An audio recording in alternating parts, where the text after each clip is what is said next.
டனிலோவின் ஆன்மாவின் நீச்சல். பச்சை மேனிலத்தில் டனிலோ மகிழ்ச்சியில் ஓடினான். குளிர்ச்சியான காற்று அவனுடைய கன்னங்களை தழுவியது. அழகான காட்டுப்பூக்கள் அவனை வரவேற்றன. ஹுரே, நான் மிகவும் மகிழ்ச்சி அடைகிறேன். சில நேரம் கழித்து டனிலோ புல்வெளியில் விழுந்தான். நான் மிக அதிகம் ஓடியுள்ளேன். நான் சுவாசிக்க முடியவில்லை. அவனது இதயம் வேகமாக துடித்தது. சுவாசம் குறைந்து இனி அவன் விளையாட முடியவில்லை. அப்போது தாத்தா மெதுவாக அருகே வந்தார். என் பிள்ளையே, ஒருவர் சுவாசிக்க முடியாவிட்டால் அவர் உயிரோடு இருக்க முடியாது. தாத்தாவின் ஈரமான குரல் கருணையுடன் ஒலித்தது. தானே எல்லா மனிதருக்கும் உயிரும் சுவாசமும் அனைத்தையும் வழங்குகிறார். செயல்கள் மாலை 5:25. நமது ஆன்மாவுக்கும் அதேபோல். பிரார்த்தனை நிறுத்தப்பட்டால் ஆன்மா தன் வலிமையை இழக்கும். தாத்தா டனிலோவின் தலையை மெதுவாக தழுவினார். பரிசோதனையில் விழாமல் விழிப்புடன் இருந்து பிரார்த்தனை செய்க. மத்தேயு 26:41. டனிலோவும் தாத்தாவும் பெரிய மரத்தின் நிழலில் பக்கப்பக்கமாக அமர்ந்தனர். காற்று சாந்தமாக வீசியது. பறவைகள் இனிய பாடல்களை பாடின. தாத்தா, பிரார்த்தனை என்றால் என்ன?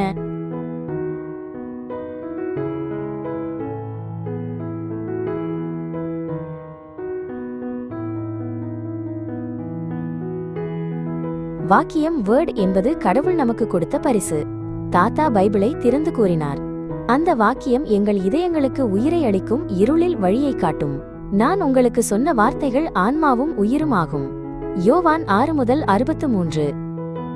நாம் வாக்கியத்தை படிக்கும்போது கடவுள் நம்மோடு பேசுகிறார். நாம் பிரார்த்தனை செய்யும்போது நாம் அவருக்கு பதிலளிக்கிறோம். ஆதியில் வாக்கியம் இருந்தது. வாக்கியம் கடவுளுடனும் இருந்தது. வாக்கியம் கடவுள்தான். யோவான் 1:1. டனிலோ ஆழமாக சுவாசம் இழுத்து வெளியேற்றினார். வாக்கியம் உள்ளிழுப்பது போல் பிரார்த்தனை அதை வெளியேற்றுவது போல இருக்கிறது.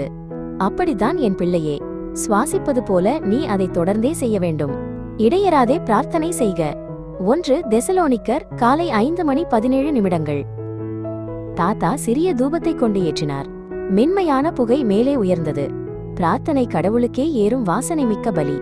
என் பிரார்த்தனை உன்னிடம் நறுமணமாக எழும்புக. சங்கீதம் 141:2. டனிலோ தனது சிறிய கைகளை சேர்த்து பிரார்த்தனை செய்தான். கடவுள், உங்கள் வாக்கியத்தால் என் இதயத்துக்கு உயிரை வழங்குங்கள். என் பிரார்த்தனையை கேளுங்கள். தாத்தா சிரித்து பேசினார். என் பிள்ளையே, நான் வாக்கியத்தில் வாழும் போல ஒவ்வொரு நாளும் கடவுளுடன் பேசிக்கொள். நீங்கள் என்னுள் இருந்தால், என் வார்த்தைகள் உங்களில் இருந்தால், நீங்கள் வேண்டியதை கேளுங்கள். அது உங்களுக்கு நடைபெறும். யோவான் 15:7.